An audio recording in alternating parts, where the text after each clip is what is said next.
The views and opinions expressed in this program are those of the speakers and do not necessarily reflect the views or positions of any entities they represent. Before we get started, I'd like to take a moment of silence in memory of all those who were lost in the line of duty.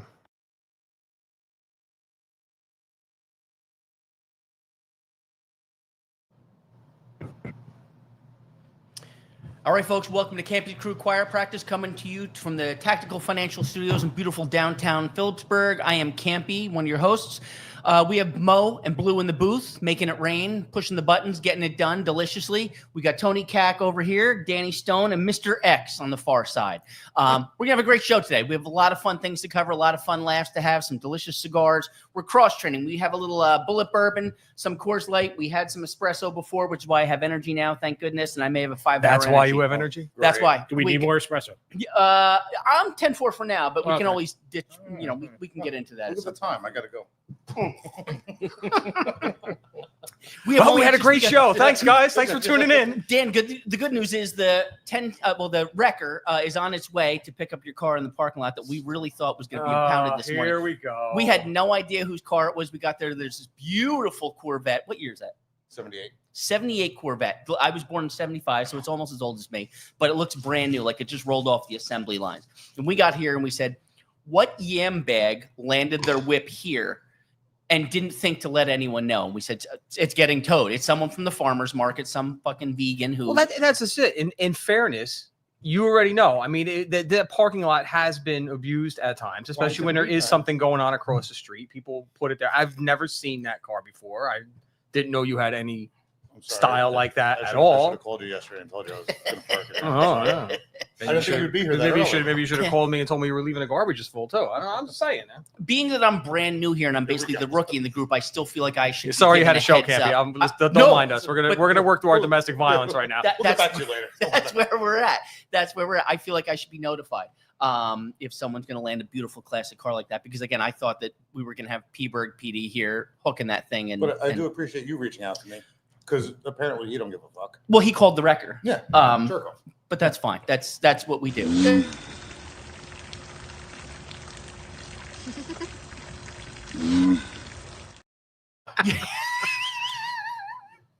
This is going to be my favorite part of the show. The random. Off to the races already. Sorry. What?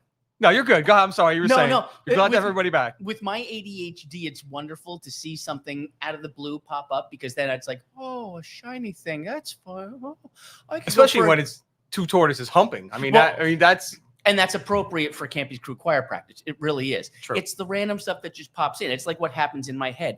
I could really go for a Jersey Mike's right now. I could really look at two tortoises humping. Yeah. I didn't even know that happened in real life, to be honest with you. But now you know. There you go. The more you know. Remember We're those educating commercials? people as well. Exactly. That's courtesy of the Eddie Gray cam. That's what that is, right? I love that. Yeah. I love that. Eddie This Gray. public service announcement is brought to you by Campy's Choir Practice. Thank you.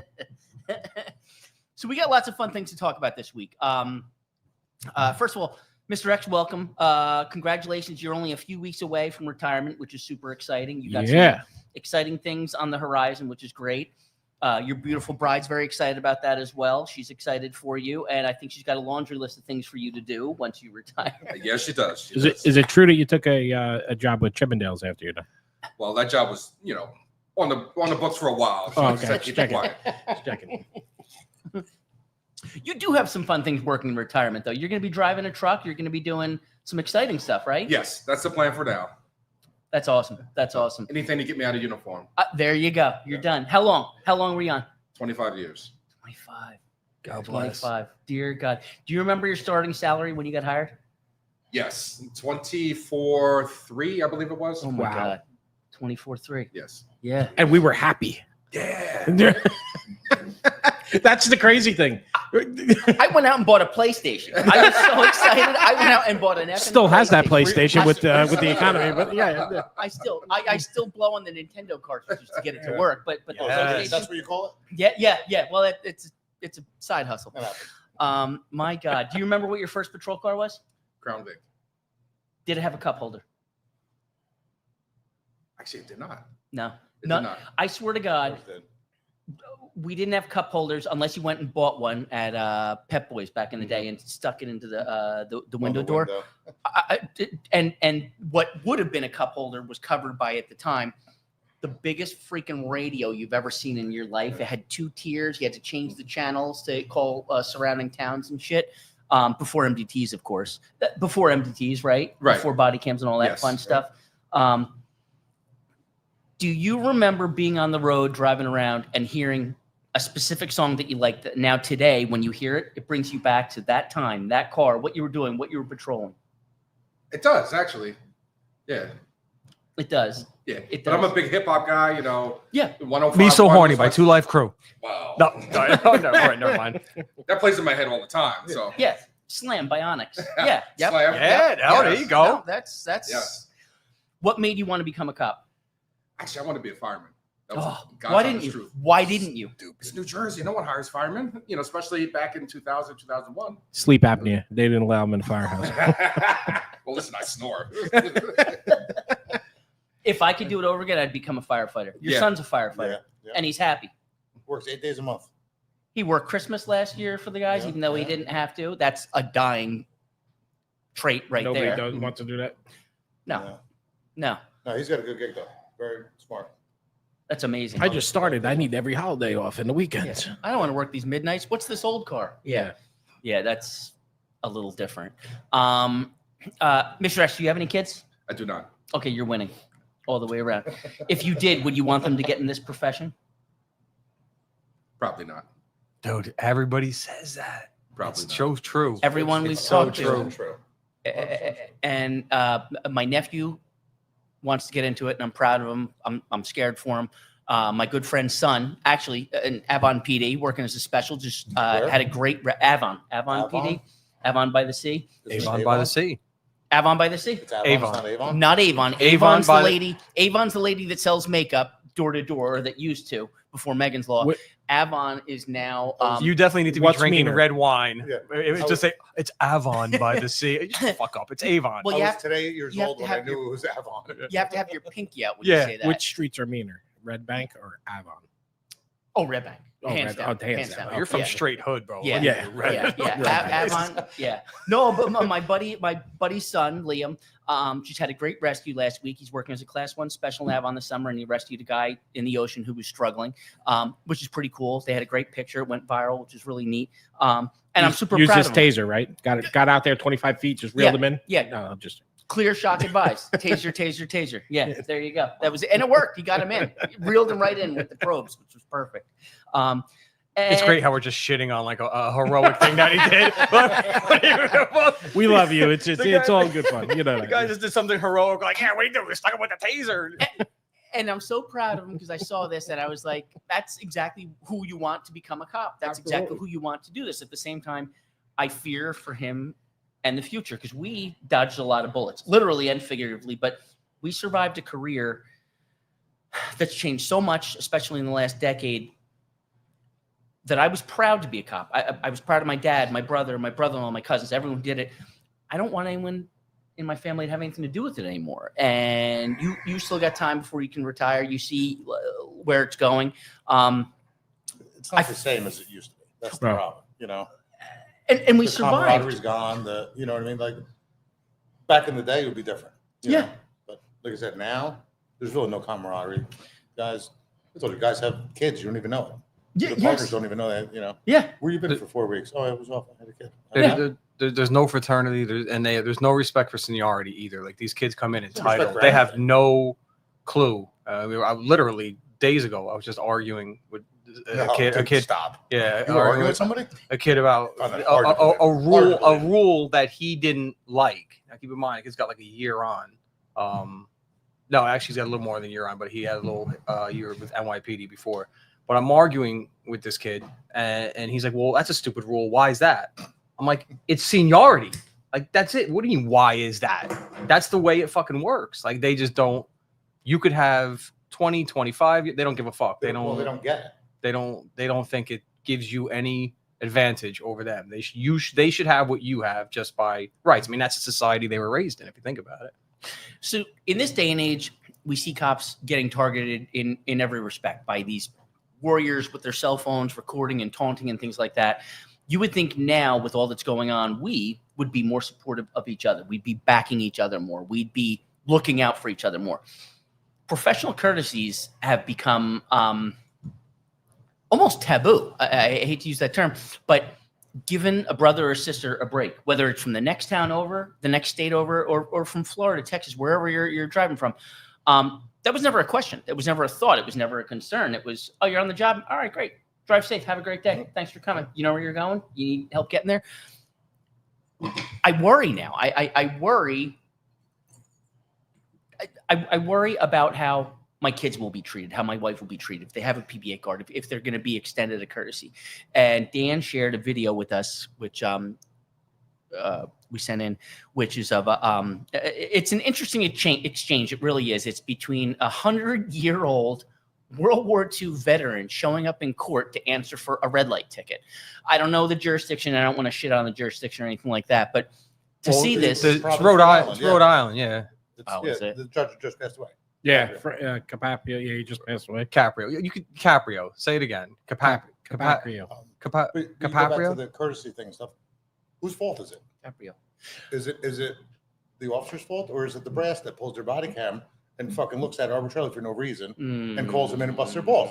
That's part of the problem now with these cameras and GPSs and everything else. You want that exchange, Campy? Yeah, you want to put that up? Yeah, I'll play that out for you. Good morning, sir. My name is Castor Salemi. You can leave the hat on if you want. It's okay. You gonna take it off? You're Yeah. a military man. Yes, served in the Army from 43 to 46. Oh, you served in the Second World War. Yes, Oh, you're part of the world's greatest generation. I've been driving for 84 years without a driving ticket. And now you're turning the bad corner in life. You had such a great career, right? War hero, never any trouble. All of a sudden now, what are you charged with here? Going through a red light? Red light, that is a very busy intersection. There are 5 traffic signals at that intersection. There's trucks going in all directions, and I must have followed a truck. It's the only reason I can guess. How old are you? I turned 100 in June. 100 years old. Come on.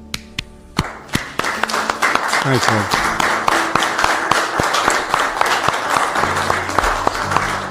Thank you. Based on your contributions to this country, you know, we're not going to go any further with this. I think that you would be a classic example of what it takes. When they talk about the greatest generation, you certainly exemplify what the greatest generation is all about, you know. Thank you. I want everyone to take notice, right? And I'm not ridiculing anyone. Mr. Castor is 100 years old. He appears in court today for a traffic violation, right? And here he is. He's got a tie, shirt, he's dressed, right? Appropriately. Still has his military bearings. He's still parade rest. Still has his military bearing. World War II was very special to me, Yes. Mr. Castor. I had a first cousin who, I had 3 cousins that were in the war. They all served overseas, and one never came back. He was in the European theater, you know, and his plane was shot down and he died. So I remember that so well. So the war has very special significance to me, as it does to many Americans. We can never ever thank you and your generation enough for the contributions you made to this country. You really did make the world safe, and things weren't looking too good there for a while. So we want to honor you and thank you for your service, for your bravery, and for your contributions to this country. And this case is dismissed. I mean, I don't care what you came in for today. I was going to dismiss it. Thank you, sir. Thank you. Hold on. Before you leave, I want to give you salute this guy. Thank you, sir. Okay. Dude, God bless that guy, man. I mean, if Frank Caprio's videos are viral for a reason. He's such a stand-up guy. Yeah, Just- absolutely. He really looked at everybody for who they were, regardless of what the charge was or whatever, and gave compassion where it was necessary. Yep. There was another video I saw the other day. He had his first day of court being a judge, and his father was there. Oh, And then he went back out, and his father was like, what's wrong with you? He's like, what do you mean? He's like, that poor woman, you know, you gave her a $50 fine. She had 2 kids. Like, she may not be able to eat. Like, have some compassion. And that's when he, That was that's it. when he turned out. Yeah. Flip the switch. Well, because all these videos come out because you just passed away, you know? Yeah. But yeah, interesting, you know? See, I feel like So now transition to the cop that wrote the 99-year-old Yeah. man. Who wanted to tow a Corvette in a parking lot. I wanted that thing on a flatbed so fucking bad. You have no idea. It would have brought so much joy. Why are you a thief of my fucking joy? I can't imagine being on the job a day, a week, a month, or 25 years and thinking, this guy needs a fucking ticket. This guy needs to get him This is done. okay. Yeah, and this is going to teach him a lesson. Yeah. And you know, it's going to help my quota, which we can't call them quotas, but this ticket for a red light is going to work out.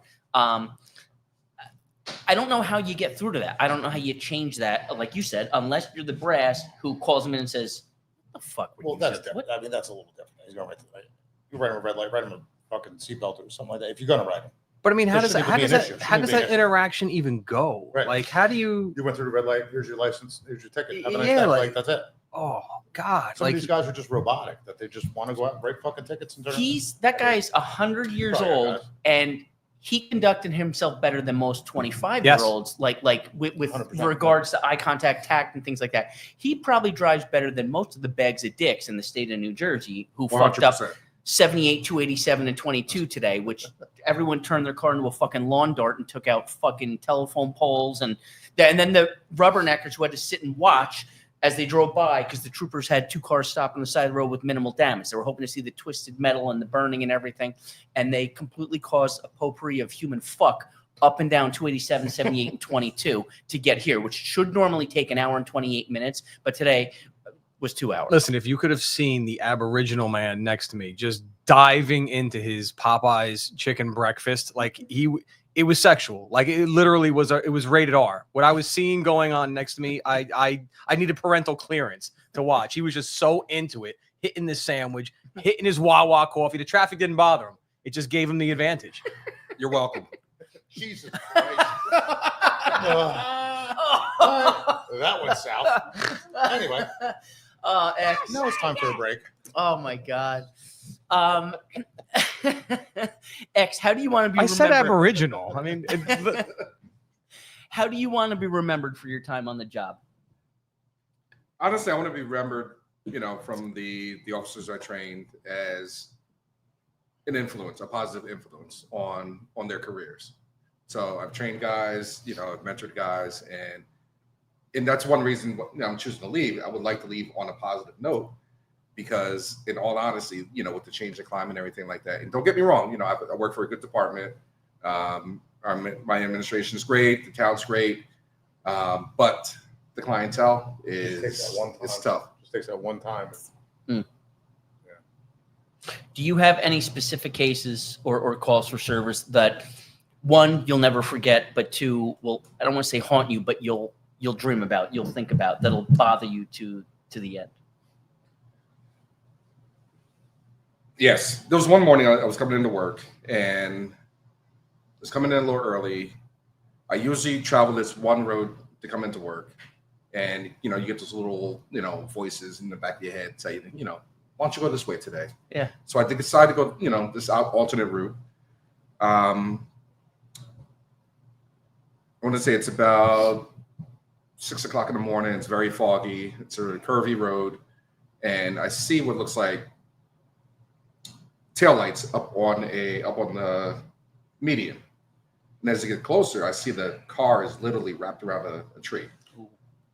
And as I stopped, picked up my cell phone, called the desk.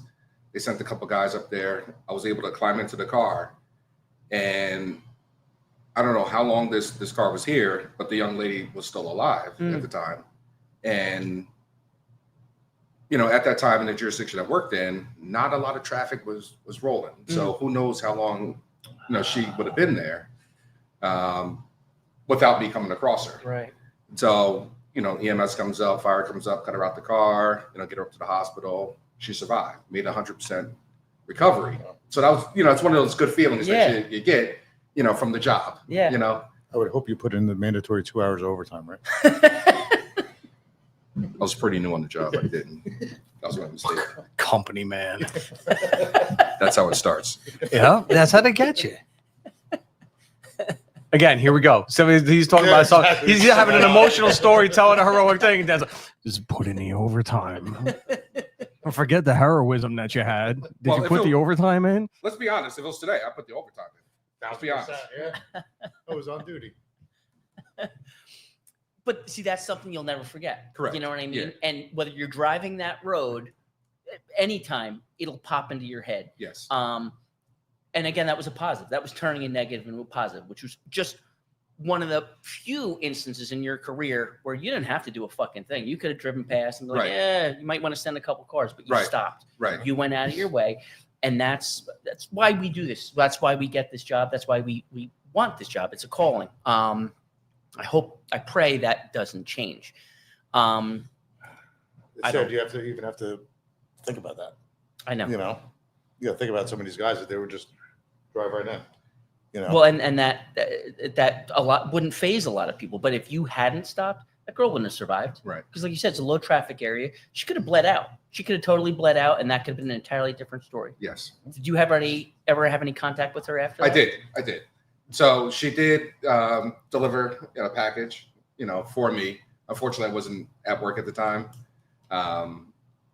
But it was nice that she did remember, Yeah. she did go out of her way to say thank you. That's awesome. See, and that's something, as you'll never forget it, she'll never forget that. And that's just one of the many that we don't hear about, positive impacts that the public has with law enforcement. It's easy to highlight the bad shit. It's easy to highlight the bad encounters and the crap and the violations and stuff, but that doesn't make the cover of newspapers. That doesn't sell stories, and you don't hear that in recruitment videos even, No. No. Only thing that sells today is negativity. Right. on, And that's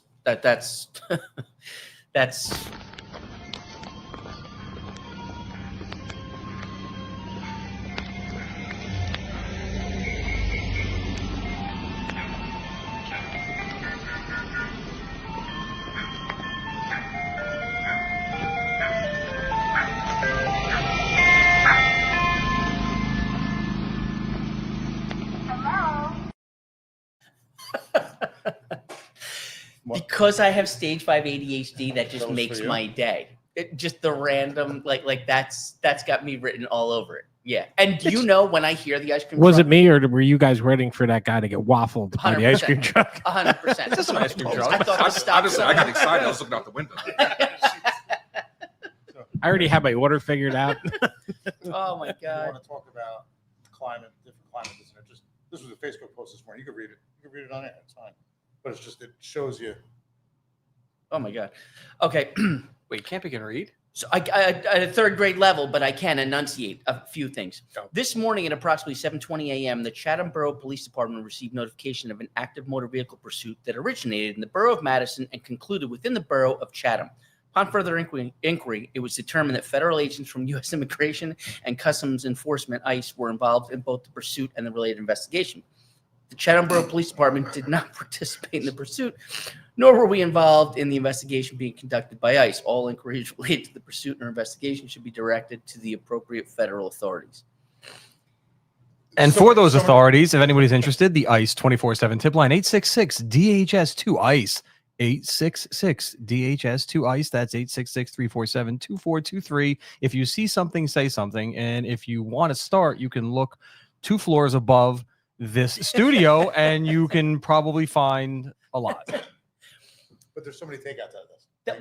So one thing, right now, this week, after the last week, crime is down in DC exponentially. Violent crime, even minimal crime, all crime is down because of the feds coming in and ditching the bitch, making the switch, and getting things done. We laugh about that, but that's sad, the fact that a department has to put out a disclaimer like that, Yes. oh, Well, it wasn't us. It wasn't authorities us. were doing something, but we didn't get involved in it. We didn't get involved. In other words, we didn't help. Stood by and watch them go by. Probably hindered. That's These are upsetting. the politics. Insanity. These are local politicians. These are Insanity. local. That's what, you know what I mean? They'd rather put out a disclaimer Right. than put out, we assisted today. Yeah. We helped out with We an endeavor. did our job. And I think what they fear with the DC, it's not even takeover; it's just the assistance. I think they fear that he's going to go to other cities with it, and He should.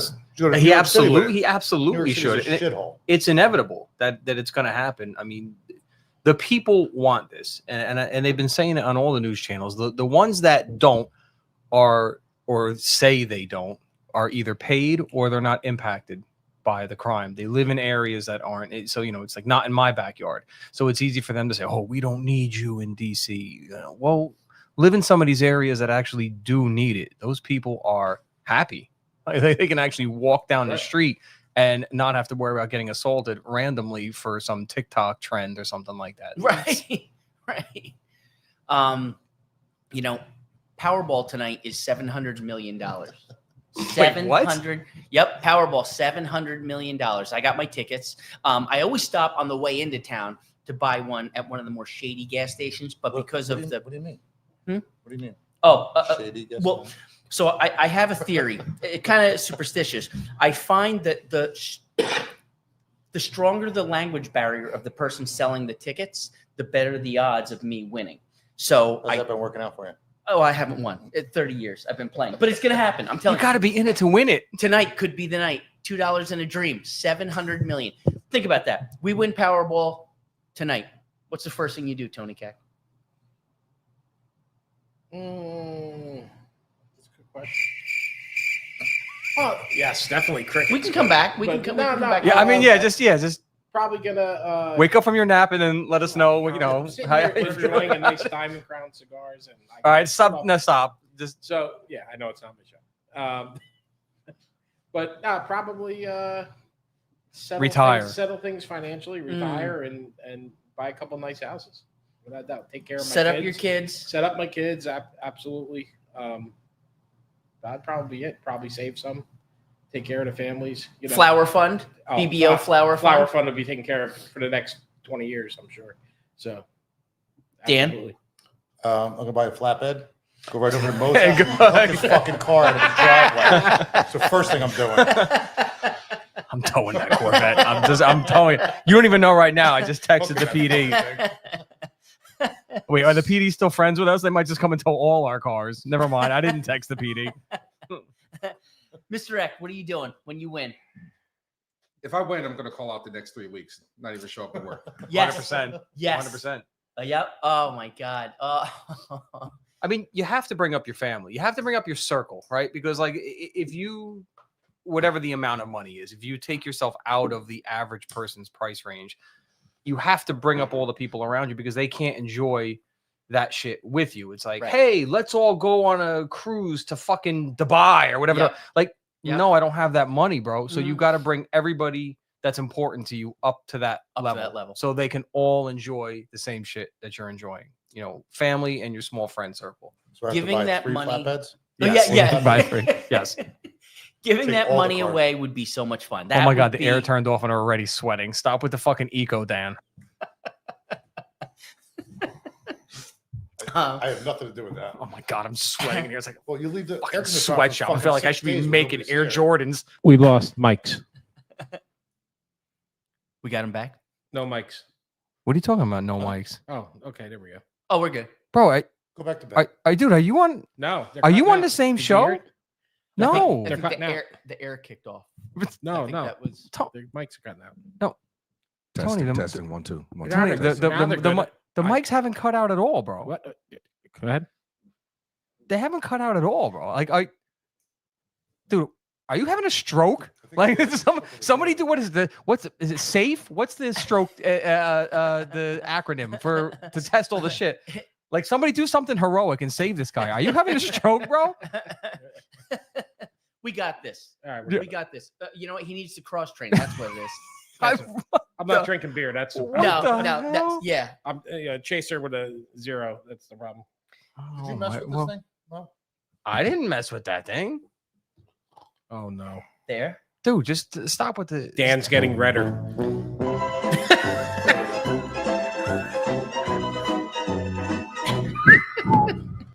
Oh my God! Do we have mics? dude, what the, bro? Seriously. I'm just being honest. Okay. Couple things I forgot to mention. If anyone wants to call in, they may, but please do not call in from the device you're watching the show on. The number to call in is 908-926-4010, and I think it's streaming underneath on the ticker. And please share this on all the social medias, podcasts, X, YouTube, Instagram, all those. Mr. X, if you could go back and do it again, would you? Meaning the career. Would you? And I know you mentioned you want to become a firefighter. Do you wish you had switched that? Right now, today, no. Yeah, I don't think at this point in our careers we would change. No. We already lived it. Yeah. So I would not go back and change. I don't regret one thing. And yeah, it would have been cool to be sleeping at night and Cooking and well, let me back up a little bit. Sleeping comfortably at night. Yeah, right. You know, instead of curled up in a car. in a Crown Vic. Yeah. There's a big difference. No, I wouldn't change it. So I will say the time I came on was a good time for police. It was just before 9/11. You know, worked through 9/11, and it was a good time for police. Coming up to now, you know, things have changed a little bit. 2000, Yes, yeah, 2001. I started March of 2001. Yeah, things are changing now. It's a rough patch, but hopefully it's not like that forever. You know.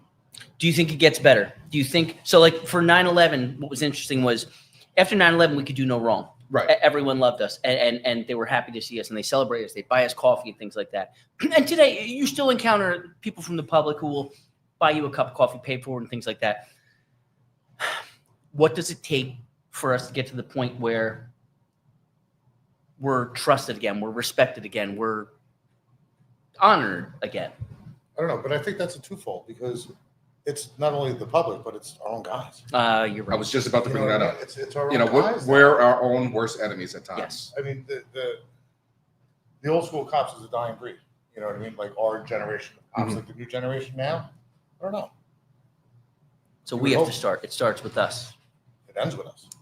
It ends with us. I think. Starts and ends. Yeah, honestly. I think. Which is sad, you know. Those guys won't. Well, this is a very uplifting show, guy. I mean, really. I mean, honestly, I got 2 years left to go, and now I'm taking the shoelaces out of my shoes. I'm gonna Jeffrey Epstein myself in here. Thanks, guys. It ends with us, and fuck you, kids. You guys are done. We can get you someone to talk to. Yeah, Oh. Cop to cop. Yep. Cop line. Cop line. On the next Code Lavender, Joshua, excuse me, Mo will talk his feelings. Oh, there it is. See, you're the first one. There you go. We'll There he listen. He took the obligatory shot. It's all right. Good job. Hey, we're here for you. If you need more shoelaces, I'll take mine off. Yeah. We're not working through our domestic violence on the air tonight. I thought that ship. I thought we were over with that. Still a thing. Oh, here we go. Yeah, we're gonna work through it. Not yet. A little bit. But haven't you seen a change in the past 2 years? Literally, probably the past 2 years. Because now, when's the last time you saw a department on the turnpike putting up a sign saying, "Hey, we're hiring"? Oh, right. You're right. You're right. The people that are coming on the job now want the job. We had 10 years, 15 years of people who went, it's a good salary. I'm sorry, and that changed a lot. I personally think that a lot of that. Don't get me wrong. There's the issue too, that, like you're talking about the camaraderie and everything else.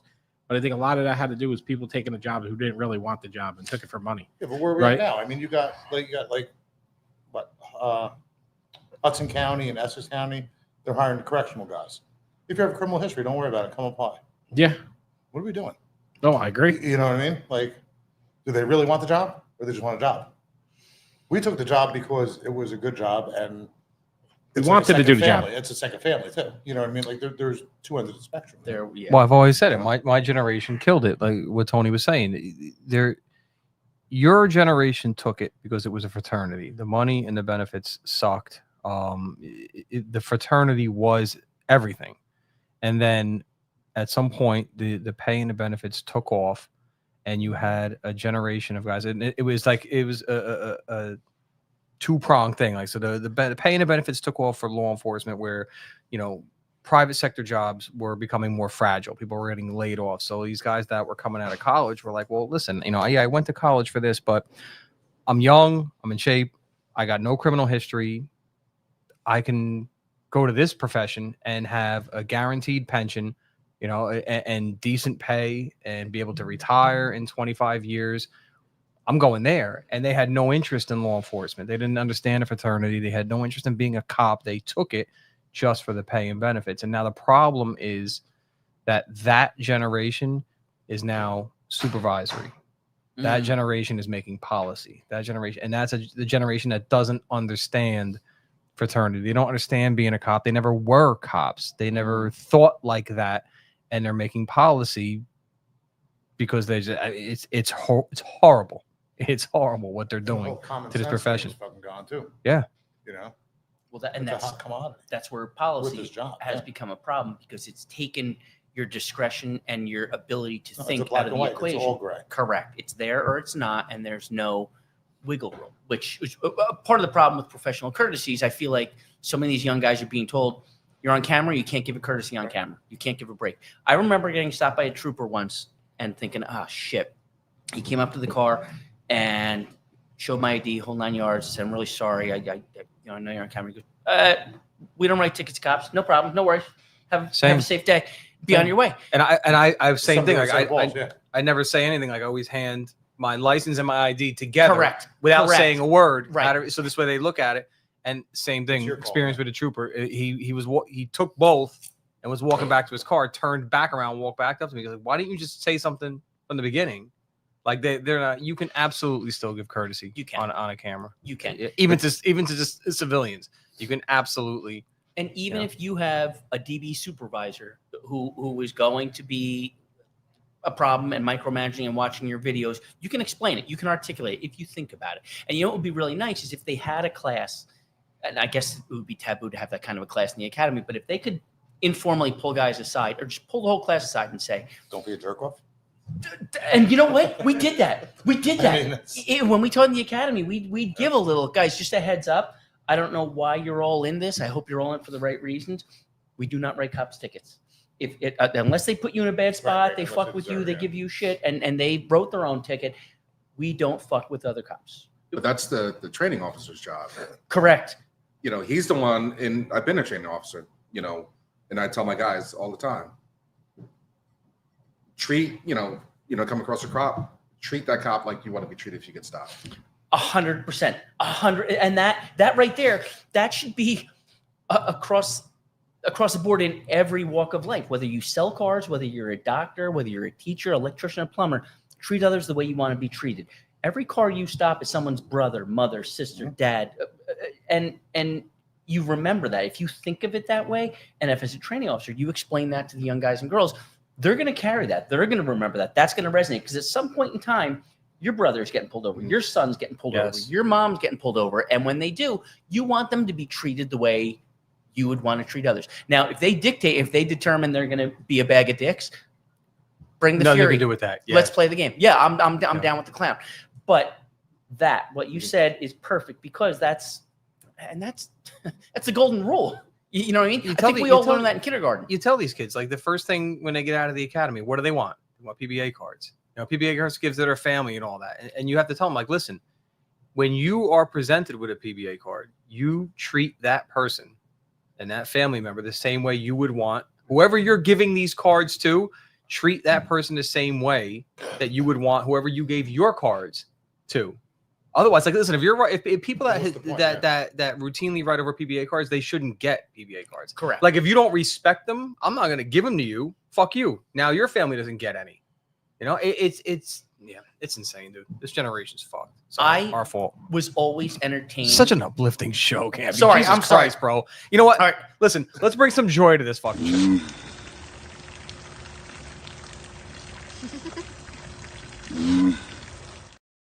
Did you actually take that video, or? I'm just saying. Like you giggling in the background. I don't know. God, dude. But There's something uplifting, bro. Yeah, you got anything? No, that was very That's pretty uplifting. yeah. Yeah, that Literally and figuratively. that was encouraging. Yeah, that was something right there. I mean, dude, that's how deep down this has gone. That tortoises fucking is the uplifting part of the show. I was about to ask, can we see it again? Yeah. I mean, listen, your wish is my command.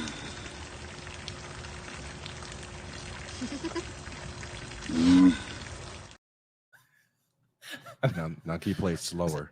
no, we're not. What does it sound like in reverse speed? Oh, holy shit! You're still, dude. I thought you had a stroke before. I saw your head just like fall. It almost sounded like when a flatbed shows up and starts descending to pick up a Corvette like that. I mean, dude, Yeah. we could fucking do it. How great would it be if we went out to get his car? It's just gone. Now I'm gonna use one of those repo ones that just like roll up and they're in and out like in 5 seconds. Hook it and just drag it and then chain it down the road. How much fun is it to watch those videos when these guys A lot show? of fun. I cry watching turtles those. humping? What? The turtles. Oh, the turtles humping or the repos. Or the repo repossessing a turtle humping. And both. I mean, turtle porn's pretty funny. I mean, Yeah. let's be real about it. I didn't even know it existed till now. I've been watching all the wrong channels. All the Just time. somebody check Campy's Google search history later. Yeah. Shit's gonna get weird. Oh my god. So Dan, you do a lot of work, not just here, but all over the place. And you've been working here on the building for how long now? Centuries. 2020, right? Yeah. 20 we started construction here. Yep. All the pictures of the renovation were so much fun to watch from the beginning to the Yeah, end. thanks for your help too, by the way. Yeah, I know. It was so nice. I wish Appreciate you that. would You're the have said you were going to talk about the renovation pictures. I have like a million. I'll Oh. send them to Dawn. If you can drag the conversation out long enough, I'll get. No, she can't upload anything. Never mind. She's having issues. Ourselves, that's why. Yeah, you go fuck That's yourselves. okay. I'm sorry. You should prepared. You know, Prepared. I have stage 5 ADHD. My mind jumps from thing to thing, and I just thought of this now as we're sitting here talking. Mainly I was thinking of how hard it would be to get a flatbed in here to hook the Corvette, and I was Easy. thinking if we could work on Those goddamn planters weren't here. It'd be a lot easier. But there's more projects to come. Am I right? Is there still more to be done outside with the outback area and We're always doing something out there. patio stuff? We're doing the lights out there, and you got to come here. You got to come by at night. They just did all new lights Oh, for the memorial and the bell and nice. stuff. Yeah. So we had the 10-year anniversary this past month, which was super fun. Great day. Awesome. You did an amazing job, Jen. Everyone did a great job here. It was absolutely phenomenal. So much fun to see everyone. It was so nice to meet so many of the guys and girls who I've only seen online but never met in person, which was great. Food was phenomenal. Band was great.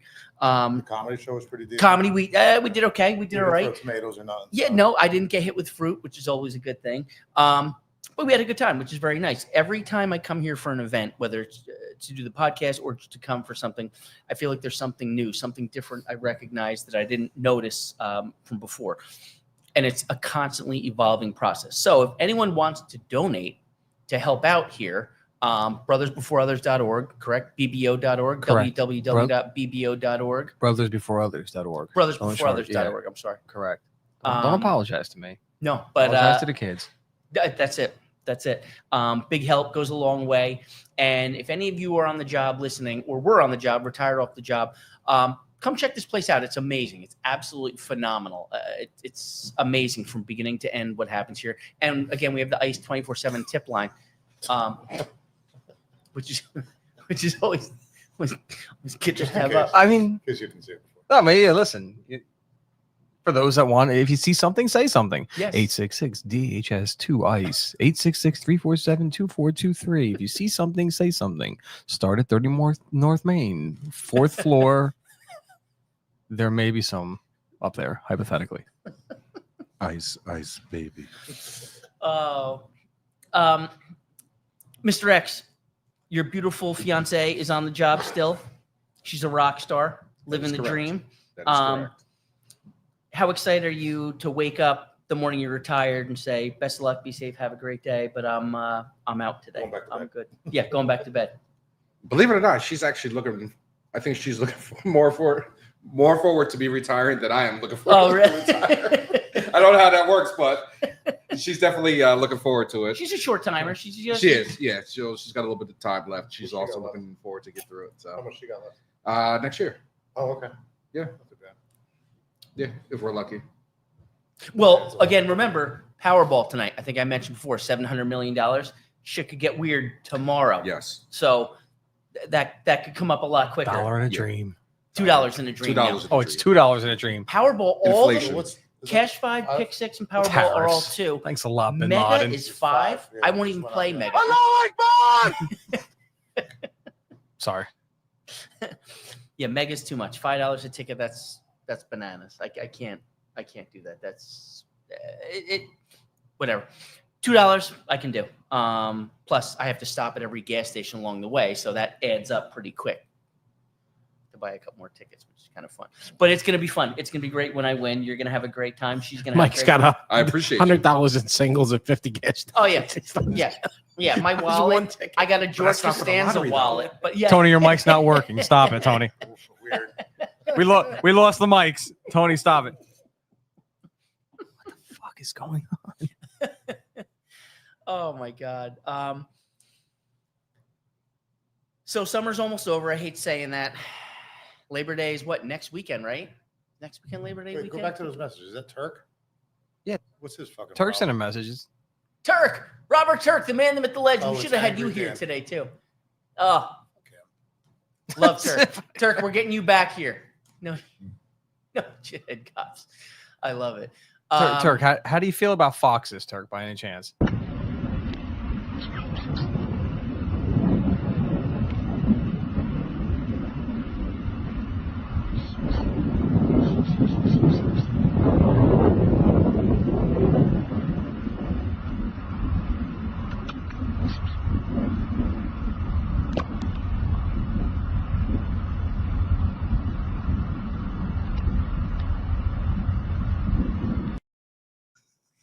So I have a fox that lives on my property. Only you would be able to parlay that into a Yeah. story. Go ahead, And, do it. and it taunts me. It laughs at me every morning when I put my dog out.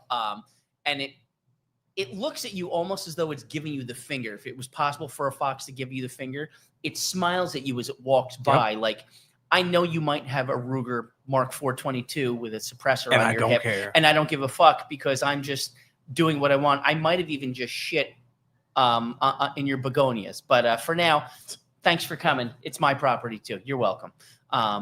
Be on your way. And it laughs at me every morning. And my dog looks at me like, "Are you going to do something about this?" And I'm like, "Bitch, you're the dog." I have a hunting dog that's afraid of the water. I fuck you not. It's a great dog, means well, but it's the only hunting dog that's afraid of the water. She's a rescue. She was abandoned in South Carolina. We think she was bred for hunting and she didn't make the cut, so they ditched her. She's excellent at eating. She eats really, really well, and she shits like a rock star, but that's about all. She won't catch balls, won't retrieve, none of that stuff. Jesus Christ, that's Jason Bourne. For real. That's what I got. That's where I'm at. But I think foxes are cute. I like The Fox and the Hound. I think that was a great movie. Foxes in real life are nothing like that fox was, which is a shame, but it's all right. That's where we're at. Did I mention I have I just ADHD? steer him? I just Yeah. steer him. See? Just steer him where Squirrels. I want him to go, Damn, bro. Don't worry about it. squirrels. Fucking rails. Shiny thing goes by. That's it. We That's got what happens. raccoons and deers in queue. Don't worry about it. Yeah. We're gonna We got this. Oh, there's plenty more to come. get it prepped. It's like Mutual of Omaha. What was that National Geographic show back in the day where they constantly put on? No clue. No, okay, I'm old. I'm old. It's I'm from- older than you, aren't I? Yeah. I'll be 50 in October. Yeah. I'll be 50 in September. Oh, Congratulations. happy birthday! Look at you Happy growing birthday up. to you. Happy birthday to you. So you're not a Libra. What are you? Are you Virgo. Virgo. Okay. All right. Ooh, Can we date? we could. How does that line up? Virgos and Libras. I don't know. I'd have to Google that. I'll check it out. Oh, we have a research. Dawn, can you Google how do Virgos and Libras line up? Are they compatible? Are they We can compatible for Google, but- dating? We can Google, but we can't put pictures up. Yeah, I don't know what's going on. Things are happening. George George thinks we have to close the browser on your computer. Yeah, George is saying close the browser. We're not closing the browser. Sorry. He said it wouldn't affect the live stream, but I'm not sure exactly. So he's gonna check it out. All right, so our Virgos. Yeah, are Virgos and Libras compatible for dating? Dude, this is a very they can be. This is a very diverse show. I like this. I admire your diversity. Yeah, listen, your equity and your inclusion. I'm shattering the glass ceiling. That's what I do. I'm all about DEI all across the board. I'd put a DEI graphic up, but we can't get it uploaded. So instead, 866 DHS 2 ice. Yeah, that's it. Sorry, go ahead. I know you had a show. Sorry, Campy. No. Thinking back, can you, any of you, remember your most annoying or most memorable traffic stop? Traffic stops where either one, things went completely wrong. Two, you were just treated like shit and had to do what you had to do. Or something just absolutely hysterical. Something about it was just like, I can't fucking believe this is really happening. I'll give you a little background on mine, and it has to do with PBA cards. I remember many moons ago pulling a car over on the mean streets of Rumson. Walking up to the car. Nothing but ghettos. Yeah, I know. This is me, ghetto superstar, Praz. Pulling a car over, walking up to the car, BMW, and the woman's on her cell phone, still talking, puts the window down and just holds a PBA card out the window while still having a conversation on the phone.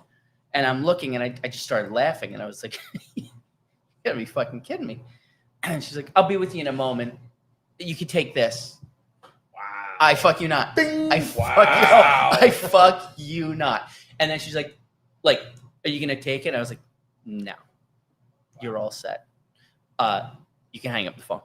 And she's like, this guy's really being something. I'll call you back. Hangs up. I was like, what's going on? I was like, well, for starters, I need your license, registration, insurance card. And in my mind, I'm like, about to find out. My ADHD mind went through Title 39 as though it was like a seizure. And I'm thinking of every motherfucking ticket I can possibly write and thinking of, that's what I look like. Actually, that dog is exactly what I look like. Oh my God.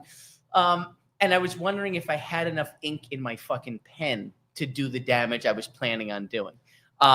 What made it even better was the PBA card she had. One wasn't signed, but had no idea who she got it from. And that's one of the things I love about PBA cards. When you stop someone, where'd you get the card from? My friend. Who's your friend? Let me see the back of which one you have. Yeah. Exactly. And you're looking at it, and you know who the delegate is, and you know what cop signed it, but it's like, who gave it to you? My friend, Lori. Lori a cop? Because this is Robert, blah, blah, blah. Well, no, she's friends with a guy, and she got it from him and said that it would get me out. It's like, flag on the play, encroachment, 5 yards. You're good. Never mind. You're all set. Those were the easy ones. The ones where you stop someone and they had a PBA card, but they just didn't know how to use it and just thought that it was an entitlement. It was literally the Monopoly get out of jail free card. And like, my brother-in-law gave it to me. I know I was speeding. I'm going to use it. Hold up. How you present it is half the battle. How you show the card, half the battle. Well, it is. Because you know what? If you ran over a nun in a crosswalk, but you're like, I'm not really sure if this helps. I'm really sorry. I know, but whatever. We'll work. We'll talk. But you're going to treat me like I'm the fucking shopping cart guy, and you're just. And where we get cards to the same thing when he gets stopped. Yeah. And your license, put it under your license. Just hand it to the officer. Say, hey, sorry. I'm not sure if it's any consolation. That's the easiest way of going about it. 9 times out of 10, it's not an issue. That was the one thing that always bothered me when someone throws you a PBA card, like it's diplomatic immunity. Yes. Okay, that's perfect. I'm glad you said that. I'm using that from now on. That's exactly what they think. Right. Diplomatic immunity. Just lethal weapon too. Yeah. As he holds it up with the Mauser, remember that? Was that some funny shit? Oh my God. And then he catches it 2 pieces. You got the other end of the spectrum who, you get a cop in one of the neighboring towns that stops one of your kids and walks up and looks at him and goes, "The fuck are you doing?" Right. I don't know what you're talking about. Right. Get the fuck out of here. I get the phone call. Be on your way. Guess what happened? I'm like, But I love see that I love, and that's what I appreciate. You know what I mean? It was always so nice to be able to reach out to a brother or sister and be like, "Hey, just a heads up, I just had your son." Very polite, very respectful. This is what he was doing. Accordingly, do what you got to do. Because that went a long way. And you know what? The kids learned from that too. You know, and they also learned about, well, that's pretty cool. This guy stopped me. He knows my dad, and he didn't hem me up. He treated me respectfully. And now I'm free to go. I'm good with no damage. And they learned from that. That's you lost your car for 2 days, but other than that, yeah. But in a good way. And that's learn the lesson. Call a friend. Come pick you up. That's it. That's it. So much has changed, and so much with technology has changed this job so much. In some ways, in a good way, but I feel like in a lot of ways, in a bad way, because we have forgotten how to talk to people. And if it's not in a script, if it's not in a policy, if you weren't taught it in the academy, if it wasn't in a power DMS or an email, you forget how to communicate. And a lot of guys and girls forget how to just talk to people, just to have eye contact, just to have rapport, to have the proximity, the physical body language. And that can be taught, yes, but it's learned through experience. And a lot of that experience is lost, and it's missing. And I hope it comes back. I feel like it's got to come back. I feel like the pendulum's got to swing back at some point. We've got to turn a corner, and things have to improve. You get that from basically what your choir practice, right? For guys going out and having a beer after work. Yes. They don't do that anymore. But that's a huge part of decompression and everything else. And, you know, everybody being on the same page. And yes. But that doesn't happen. Learning from each other. They leave before shift. You know, the really comes in there. I'm out. You know, there's none of that. We used to hang. Our shift was 8 to 4 when we worked the 8-hour shifts, and then we worked 7 to 7s for the pitmen. Our shift would end at 7. We wouldn't leave at 7. We'd stay maybe 20 minutes after and just talk shit. Hey, this is what we had on the shift before. Oh, just so you know, you might be getting a call back to this address. This is what happened. And then we just talk about crap. What do you got going on this weekend? What are you doing? What's happening? Oh, good. Yeah. And then barbecues. We did barbecues. Our squads would always do a family get together. We'd bring the kids over and stuff. I hope that I feel like some departments still do that. I think some are tighter than others. I think some it's fading away, and it's such a different generation. I said when I first got on, I'll never forget. You go in the locker room, and you got the midnight guys that are finishing up, and they break out beverages. Yeah, you know, of course, Diet Cokes, and you understand. Yeah, and they were there for hours, of course, just hanging out, bullshitting, and that was decompressing. Like every day. Every day they had a little table set up that they put over the benches, you know, right in between the lockers and all that, and they would just hang out. And you didn't want it to end. You were having a good time. Correct. You don't see any of that. You all got each other. You understood each other. Nothing was out of limits, out of bounds. You could say whatever you wanted. You were in the tree of trust, you know, and you weren't going to be judged. You could say what happened during the shift, what bothered you, what amused you, what was funny. I don't know. It's gone. Listen, you're at the hour mark. Get up, stretch your legs, before we go to break, we'll hit you with this. But then on the other side, I don't know. What topics do you have on the other side? All right, great story, dude. Good. Snack pandas. The trash panda right here.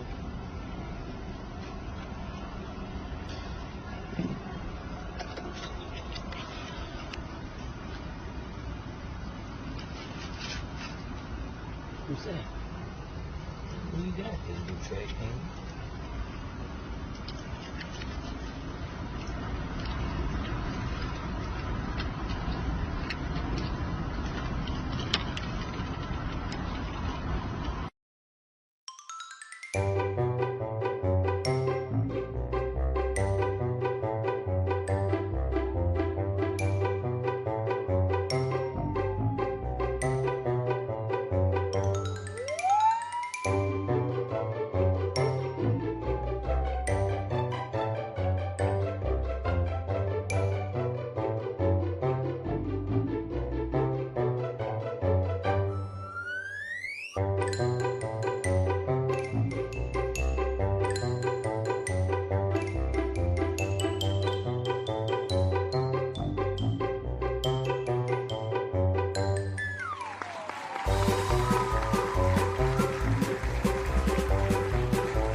views and opinions expressed in this program are those of the speakers and do not necessarily reflect the views or positions of any entities they represent.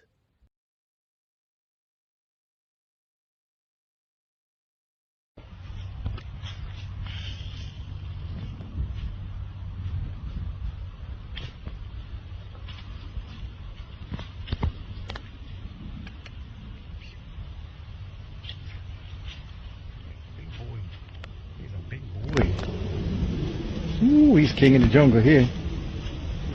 Oh, son. Oh, welcome back. Sorry. Nothing like a great deer video grazing. That's again, that's how my mind works. That's where we're at with stage 5 ADHD. Welcome back to Campus Crew Choir Practice. We had a nice little break, had some talking in between. I put a plug out for brothersbeforeothers.org, and within minutes, probably even seconds, my good friend Danny Kelly from KDM Foundation was one of the first people to donate, which is a huge thing. I mentioned before, there's a lot of people out there who don't like the cops, who don't support the cops, but this is one guy who goes out of his way to support every single thing that we do in our area, in the law enforcement community. Danny, thank you very much. Thank you for watching, and thank you for your generosity as always. You're a rock star. It was great seeing you this morning, and great seeing you last week, and thank you again for everything you do. Your support means the world, because you're one of the silent majority out there who does support us, who does love us, but just goes above and beyond to help us out. We appreciate you. Thank you, my friend, very, very much. So the average, well, actually, let's do this. I know we have some pictures from the construction project. Are we ready with those? Or Yeah, we're look at this. Look at this. So this building we're in right here, and Dan, you can speak better about it than I can. This is, look at that. To look at that compared to today is amazing. So this building is actually a prison, correct? Back in the day during the Confederate War? Our understanding was it was a jail in the Civil War. Civil War, and that's why there's the gate still out front. Yeah. Mo, you got that picture from the other day from across the river with the building next to it? Oh, I can get it. Give me time. I'll get it. It was in that good text. So this building where we're at, for those of you watching right now, you see the studio. Send it to me now. He faster me searching. Which is really cool, and this is an amazing studio. I wish you could see all of it, because there's so much memorabilia in here that truly, from being a cop, brings me back to so many eras and so many different movies and TV shows and our time on the job. But the whole building from ground up is adorned with police memorabilia from all over the place, from Detroit, from Port Authority, from our local guys, and we even have this last week an amazing addition from Italy. Police officer from Italy came to visit and brought a really, really nice shadow box that they set up downstairs, which is pretty cool. And good stuff. If you're on the job, if you were on the job, or if you want to be on the job, please come check this place out, because it will not disappoint. It's amazing. Dan, Jen, Mo, and Mike, the work that everyone does here, everyone behind the scenes, is phenomenal, and it means so much. I don't do construction. I do deconstruction. Don't credit me with any construction. Trust me, they don't even let me around power tools. But you're a contributing factor to the chaos, and that's exciting. And a contributing factor. Hardware. There you go. A Sawzall, a jigsaw, a circular saw. It's hardware. I love it. That's perfect. That's absolutely perfect. But it's a cool place. It's an amazing place. Check this place out. It's absolutely phenomenal. If you want to take a road trip one day and check it out, holler at the boys. Let them know that you're coming. Let them know you want to come see, and they'll accommodate. Still trying to figure out the history of this building, though. It's so. Well, this whole area is amazing.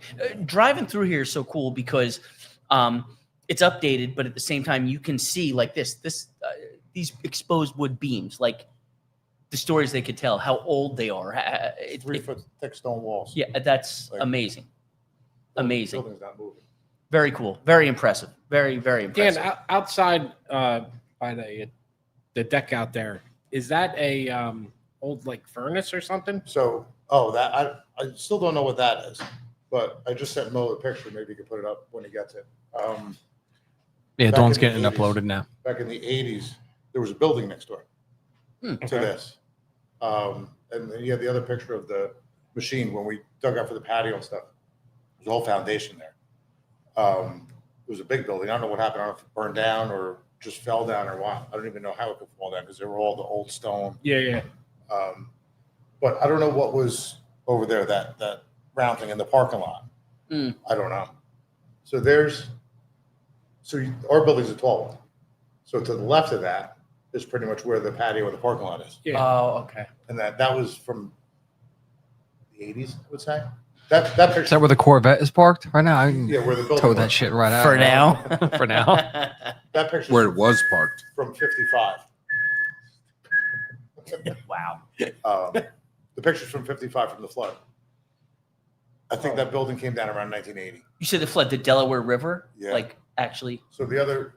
So for those who don't have reference, literally like 60 feet across from our front door is the Delaware River. It's really cool. There's an amazing footbridge you can walk across into Easton, PA. Great restaurants, great bars. Crayola Like actually factory. canoed up from Took the the shore bridge deck. out. That's from Easton. That was 55. Jeez. That's part of that picture. That's what we. And people raft up and down the river here. Like they can dump in further up and drift all the way down. I got to do that. That we're doing that. My wife and I were talking about that. That's we're making that. Got a tetanus shot first. Yeah, I don't know how clean it is. Probably get gonosyphilitis again, but I'm campy. yeah, Gonosyphilitis. I've got more issues than a newsstand. I had poison ivy for a month. I'm like living the dream.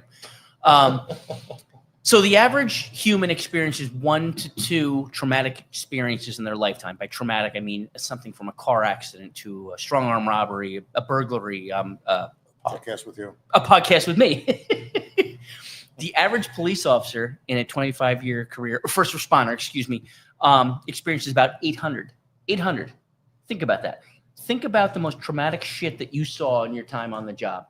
Think about the most upsetting, the most frustrating, the most disappointing, the most challenging. And that's something that, again, we talk about choir practice, how we decompress it, how we get past it, we move on with it.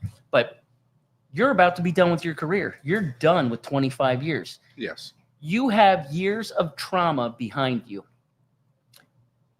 that you'll remember, that will follow you forever. However, you're almost done. Yes. You're on the downside of this shit. It's a beautiful thing. It's a great thing, Yeah. isn't it? And much like the morning you were driving to work off duty, you came upon a car accident, you took action. You're retired. When you're retired, excuse me. Is that going to change? No. You're still 100%. going to feel the call. Yes. And you're going to help. Yes. Whether you see a brother or sister struggling on the side of the road with a car stop, whether you see a car accident, a kid choking in a restaurant, whatever it is, you're still instinctively going to get involved. There are people in this world that it's in their blood, and even years after they leave the job, it's going to be in their blood.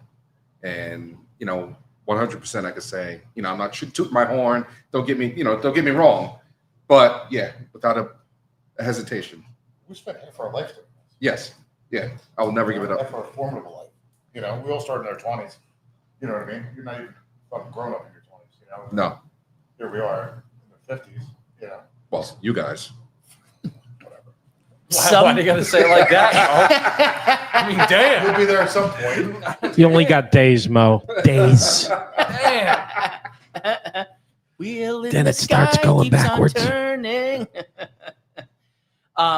Some horses can't be broken, and one thing that I'm proud of is that exactly that, the fact that you're going to hang up your shield, you're going to hang up your uniform, your duty belt, but you're not hanging up you. No. You're not going to change. Whether you're on the road, driving, truck and trailer across the country, whatever it is, whether you're in Arkansas, Memphis, Tennessee, Philadelphia, wherever it is, you're still blue. You're still going to have your head on a swivel. You're still going to be watching your six, and you're still going to be looking out for others. And when you see something going wrong, you're going to want to correct that. Absolutely. And that is both a blessing and a curse. It's a blessing because the community is blessed because you're out there deep undercover, basically. No one knows you're there, but you're there. And when shit goes wrong, you're going to take action. On the downside, you're still putting yourself in harm's way. And you don't think of it that way. You don't think of it as that because you're just the right thing to do. It's what we do. It's what we do. It's ingrained in us. It's in our blood. It's where we've been. We don't think about it till after the fact. Right. And then you're like, Oh, shit. That, yeah. What just happened? Well, that was fucking stupid. What just happened? and we've all been there. Doesn't matter where you worked or what area you worked. We've all been there. We're like, what the fuck was I thinking? Why did I do that? 100%. And I love that. How long have you been out? 8 years. Okay, so when you drive down the road and you see a cop get somebody pulled over, right? You look. Oh, always. I slow down. I look. Make sure it was all good. I make sure, and if I see anything that looks questionable, I pull over. We're safe, and I wait, and I just wait. Yeah. And I don't want to be a hindrance, but at the same time, I want to be there. You see it so much, especially more on the highways, because now whether you're on 78, 287, Turnpike, wherever, you see more activity, you see more car stops. I feel like I don't know why. Maybe I'm wrong. Maybe it's just in my area. I see less traffic enforcement than I have. Well, because these cops are busy doing TikTok videos. What? Right, Mo? That's your favorite, isn't it? 100%. Yeah, TikTok grinder. Doing all the dance and snapping their uniform and yeah.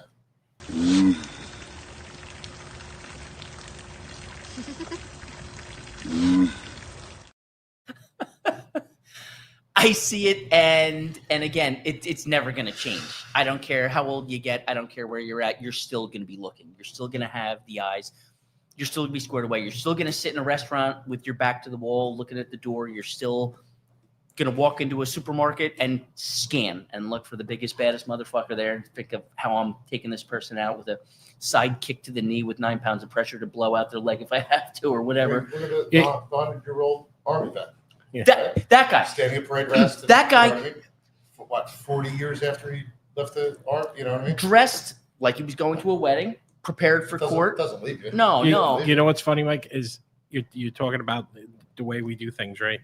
I just went to dinner with my family. I was on vacation, and I'm walking in, and my daughter's girlfriend was with us, and she went in to sit in the chair. My daughter stopped her and goes, my father sits there.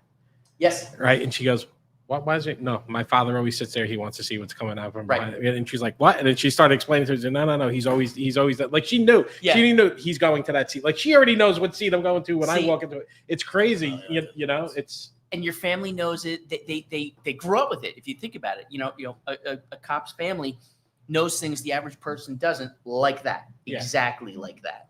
And it's a great compliment to us. It's a credit. It's a compliment to them because they went through our careers. We went through our careers, but they saw the blood, sweat, and tears. They saw us come home upset. They saw us come home frustrated. They saw us come home excited. They heard the stories, some, and they lived through it. They saw what you went through. They lived through the IAs. They lived through the days where you were like, I don't know if I'm keeping my fucking job. I ran my fucking mouth again and whatever. That's never going to change. Are you excited for the next chapter? Are you ready for the next chapter? 100%. And do you feel, I feel like there are not so many, but I feel like some people have a hard time letting go, meaning the job defined them. The Shield was who they were and they didn't know how to let go with it. And some guys and girls just aren't ready to let go when they should have. You're ready. You're good. Yes. And you're excited for what's to come and what's I happening am. next. I am. And that's the one thing about life, you can close one chapter, but open the next chapter. And you'll miss the guys, you'll miss the camaraderie. Yes. Unfortunately, I talked to one or two guys from my place 3 years later, life moves on, out of sight, out of mind. You know what I mean? I still talk to a couple of guys, but it's very different because you moved on, Right. I miss that. It's tough. I saw a post and I forget the gentleman who it was, but he said your net worth on the job is 9 months. After 9 months, most people forget you even worked there. Yeah. I hate to say after after you retired. And the one thing he pointed out, he said, he goes, how many of you guys? He asked everybody in the room. He goes, how many of you guys actually talk to your retirees? And they look one or two people out. There's room of like 300-400 people that raised their hand. We would have guys retire and some were jerk offs, Like, but no, isn't he dead? Yeah. So yeah. The retired guys are the dead guys. Well, I got a group text with like 4 or 5 retired guys. We named it the dead guys. It was just a joke. Eddie went through this it's his story to tell, so I'm not going to tell it. But I mean, listen, Ed, if you want to call in, and tell it, yeah, everything you're experiencing, you get a very real sense of how little you mean to this job as a person. And phone calls at 2 a.m. from guys like, "Don't give us sergeant." Yeah, but what do you think about this? You know, right? And then this goes on for years. You know. Yeah. I'm sure you do the same thing. Yeah. Right? Guys just asking, "Hey, don't say anything about it. What do you think about this?" You're good. Yeah. Do A, B, C, and then you're there when you're useful. That's it. Yeah, Which is okay. And I always told my guys, like, when you change squads and everything like that, Right. listen, you need something, call me. Yeah. I'm never gonna not answer the phone. No. No. I'd rather you call me than get jammed up. Right. 100%. 100%. But you're right. When you're gone, you're gone. And you become a picture on the wall. You become a plaque with a nameplate, and it has the years of service. They'll tell stories. Maybe get invited to the Christmas party. Maybe you don't. Yeah, maybe not. Yeah, that can go a number of ways. Exactly. You're in a good gig, though, because you're working with a bunch of retired guys from all over the place.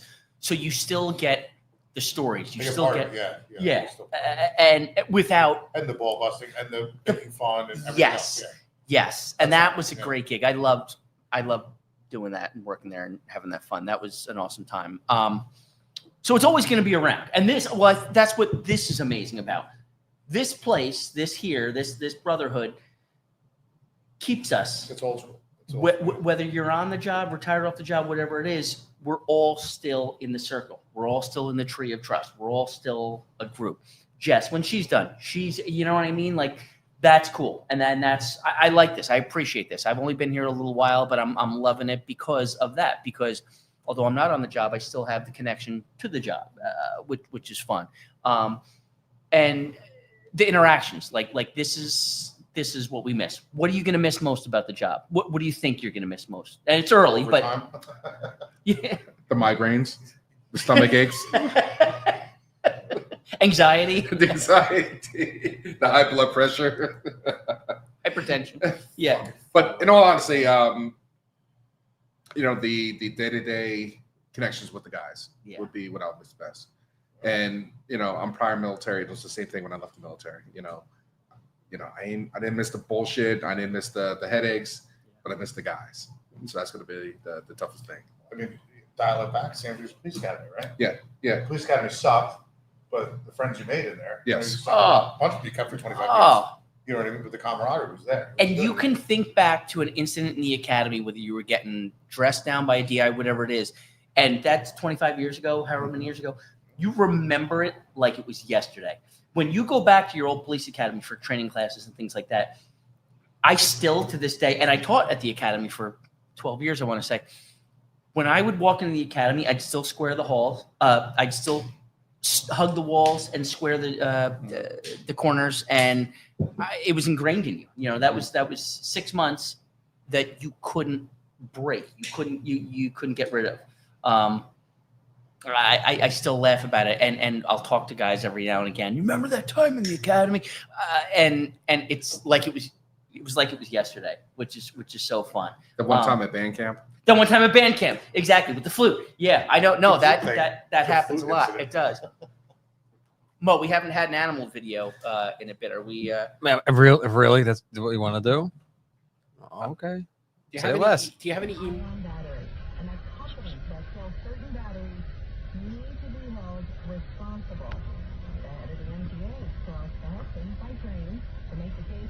Yep. New York City Police sending more troopers to the city to deal with hate crime. The holiday travel forecast is out, and AAA is predicting historic numbers. Taylor Swift fans who travel to Buenos Aires for her shows only to be hit with a rainout. Funniest videos you've ever seen. Yeah. Oh, yeah, you're back. Okay, sorry, I mean, listen. So X, you made a good comment before about especially on traffic stops, in any call for service, but a lot of times in traffic stops, helping, not hurting, meaning you could be on a traffic stop, you could find someone with 6 different violations, and you could just lumber dump, just crush them with tickets. But you assess the situation, you look at where they're at, you look at what they're doing, you do a profile, for lack of better words, and you think for yourself, is this going to help? Is this going to hurt? What's this going to do? Not racial profile, but a profile where I can see where this person's at. I see where they live. I see what they're driving. I see their situation in the car, the cleanliness or lack thereof. Is my writing tickets going to help this person or hurt this person? And you can make a decision to educate, is what you said. I'm not here to preach to you. I'm not here to rag on you about what you did wrong, why I pulled you over. I'm looking to help you so that maybe you're not going to do this again. You realize why I stopped you, not just to be a pain in the ass. That's paying it forward if you think about it in a lot of ways. Correct. And a lot of times people lose perspective of that when they see a car stop on the side of the road. When we see a car stop, we just know a cop stopped someone for something, whatever it is. I just want to make sure they're okay. When you're stopping people, it's not just about making numbers, writing tickets, getting your quota, getting the good car. That's something that I feel like we didn't have to be taught in the academy. I feel like it's something we learned as humans. You know what I mean? Whether our parents taught us that or we figured it out after just dealing with the public for a while. Generational. Right.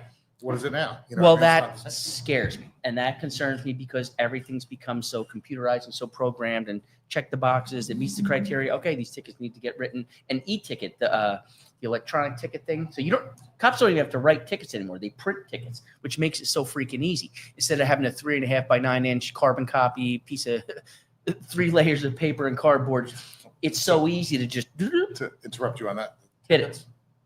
The old tickets used to put a piece of paper on, draw a big dick on the ticket. Yes. And then put the white part back. It's happened. Hypothetically, it's happened. They write the ticket out. They pull it up like, motherfucker. So awkward. Bro, So awkward.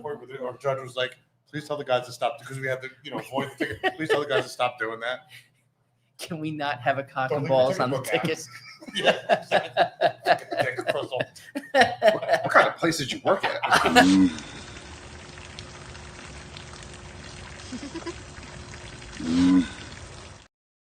The grunting is my favorite part. Yeah, no, that really does bring it home. Just, and the paused grunting. Like he has to build up the energy to get the. Yeah. And you hear no pleasure from the under part. No. There's no enjoyment there at all. No, none at all. That might actually be the enjoyment. It comes when you find out that it was actually fucking the other one's face.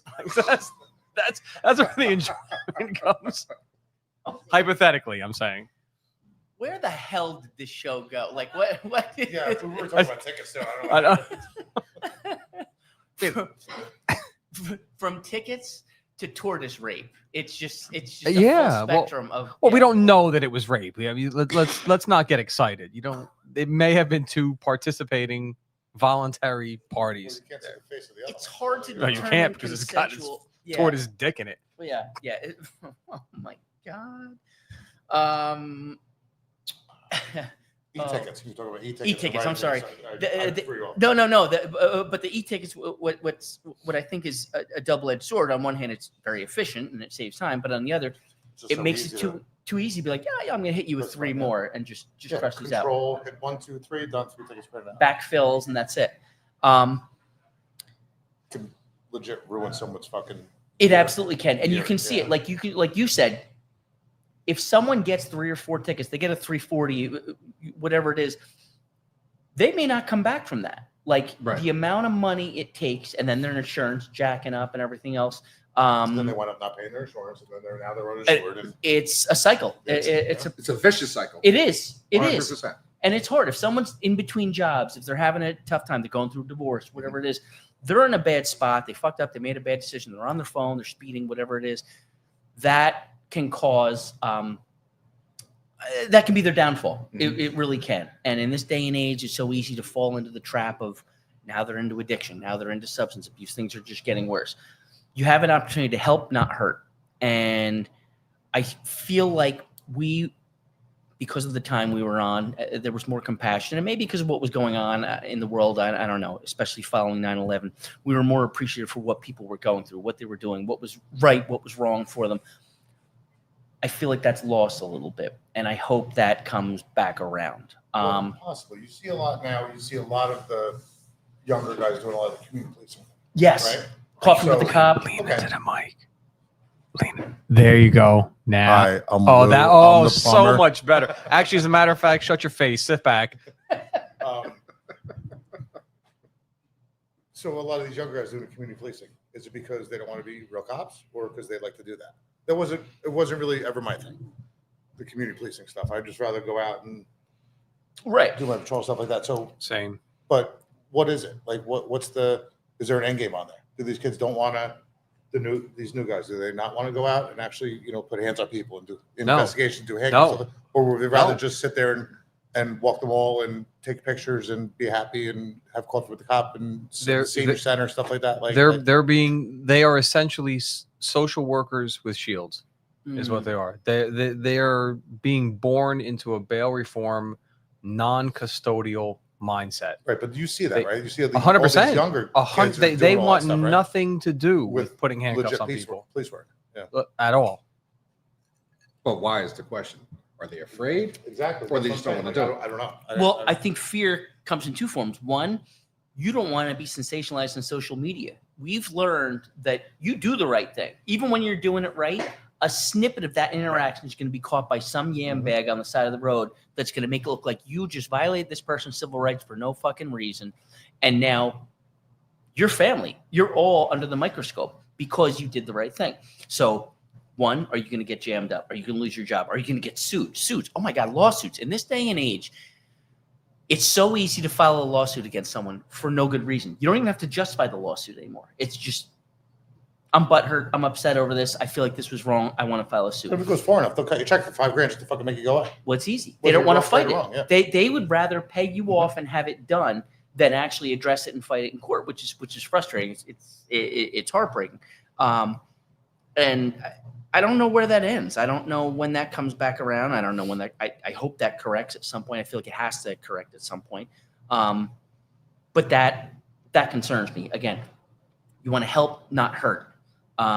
Hurting's easy. Helping takes a little extra effort, and that's a concern for me. And that's again where I'm so glad my kids want nothing to do with this.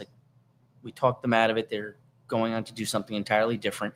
But I'm upset because in the same breath, I hope that this next generation is going to pick up the ball and carry it to the end zone. I mentioned Liam before, my good friend Rob Flanagan's son, Liam Flanagan, who's class 1 in Avon by the sea, not Avon. Avon. Oh my God. Listen, while we have a break. It's Avon. It's not. It is Avon. Just in case you thought the booth wasn't active in here, we're busy doing research. Dawn, can you put that graphic up? In case anybody was wondering, the longest orgasm ever to be held, it's a Guinness Book of World Records, actually 40 minutes, and it was a pig's orgasm. Oh, it can go up to 90. I'm sorry, but the average is 30 minutes. Pig's orgasm. Are you wearing pants? Okay. No, I don't have any on. Sorry. I'm sorry. You were saying that next generation. Go ahead. I'm sorry. I just want you to know that the booth is hard at work at all times in here. Literally. Again, with my ADHD, I just wish I was a pig after learning that. Look at that dog. I love that. That dog too wishes it was a pig. Yeah, 100%. He's learning. Wow, it's 30 minutes. I just heard that. I mean, do you really want a 40-minute orgasm though? Think about that for a second. You'd be dehydrated. You would. Nah. That right there, 30-minute orgasm. Right? We're losing the mics. We're losing the mics. My headphones don't work. Wait. Hold on, what? Hold on. Let me text. Hold on, Mike. There. Welcome to the show. Yeah. Sorry.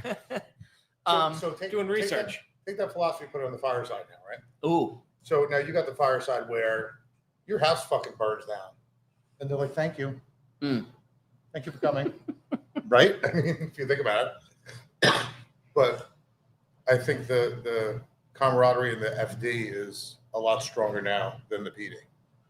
Because you know what it is, they still, because my son's involved in that, and they still 100% rely on each other physically. You know what I mean? They go in a door. Unless you're working in law enforcement, that is, unless you're working in a forward unit where you're constantly going through doors together and backing each other up, and you feel the tap on your shoulder and you know that someone's there, you don't quite get that, and maybe you haven't had to experience that. Where in the fire department, every time they train, every time they go in, they're all working together. They're all together cohesively. You have this job, you have that job, you have that job. And you might fall out of line. So now it's your responsibility to fall in here. And then they all know each other's place and they pick up the pieces. I feel like that still happens in law enforcement, but it's isolated. It's isolated. It's not as prevalent as it was. That's the problem. It used to be whether you worked in the sleepiest of towns or the busiest of metropolises, you backed each other up 100%. You knew who you could count on, you couldn't, and you knew what to expect. It's upsetting. It's upsetting to think about because, again, what's next? What do you see next? Well, you would hope. I mean, this generation coming through, it's kind of an anomaly where you get a cop who's a new, fresh cop who doesn't have any history. Basically, doesn't have a parent in law enforcement, an uncle, or whatever like that. So, good. And our job is to explain to them, this is how it works. This is what you do. This is what you don't do, and this and that. And we'll always do that. So you would hope that would kind of come around and start being more prevalent into all that's new the guys mentoring coming around, aspect of it. That's where being a mentor, wanting to share your experiences, your mistakes. I feel like your mistakes are some of the greatest things to learn from. And I am the biggest fuck up there is. I had plenty of mistakes. I still make them to this day.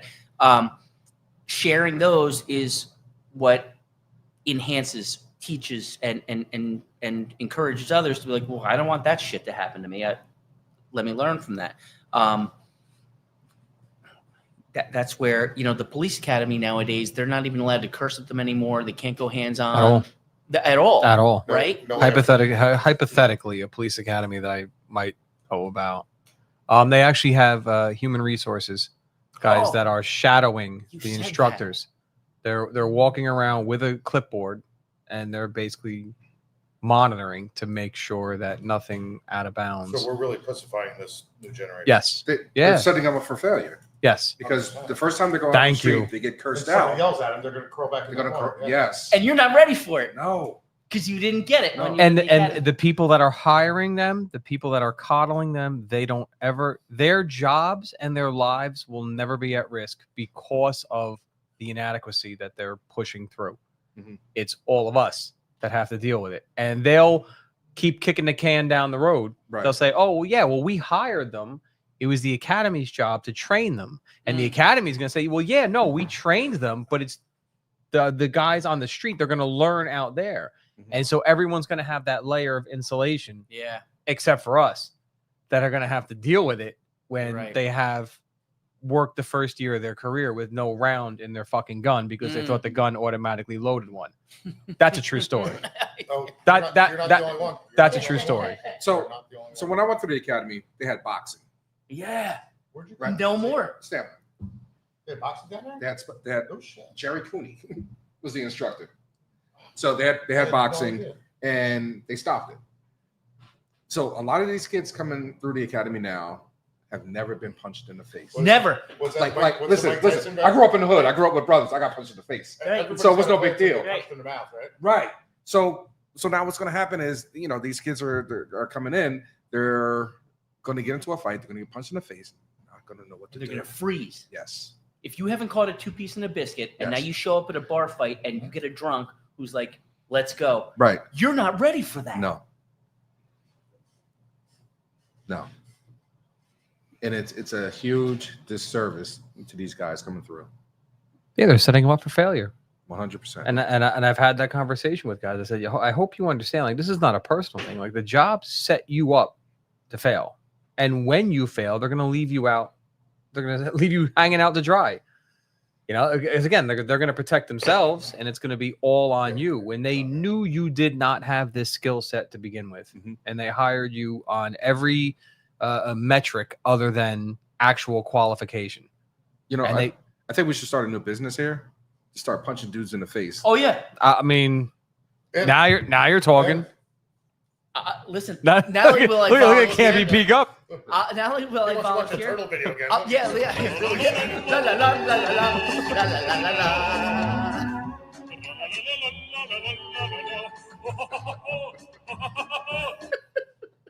Never gets old. It never gets old. Got to superimpose your face on that. There's got to be a way. I'm going to work on that. So you guys have an exciting podcast coming up as well. Originally it was going to be called After the Shield. Now it's going to be called Retired Not expired. Not expired. Well, we're still in negotiations. Working on it. Okay. We're negotiating. And that's going to be exciting because it's going to be retired guys talking like this about Mr. X, myself, and Turk. So for everyone out there, in a couple weeks, if you don't know who I am, you will know who I am. We're going to find out. You'll never forget. Yeah. I'm Lou. I'm the plumber. Never. So be sure to tune in. See, I wish you would have known that. Would have had the picture of him in the air conditioning box, like a little like the air conditioning troll when he was in there. Listen, he saved the day that day. That was the opening, and the air conditioner. I don't even know what was the issue. They didn't. Something wasn't connected or whatever. One of the thermostat lines wasn't connected in there, so the air conditioner wasn't working. Yeah, Lou literally climbed into the box above box downstairs where the flag is? above the humidor, and he's in there like a little fucking air conditioning troll. Lou's a rock star. He 100%. That's awesome. Yeah, so we're September 27th. Oh, that's exciting.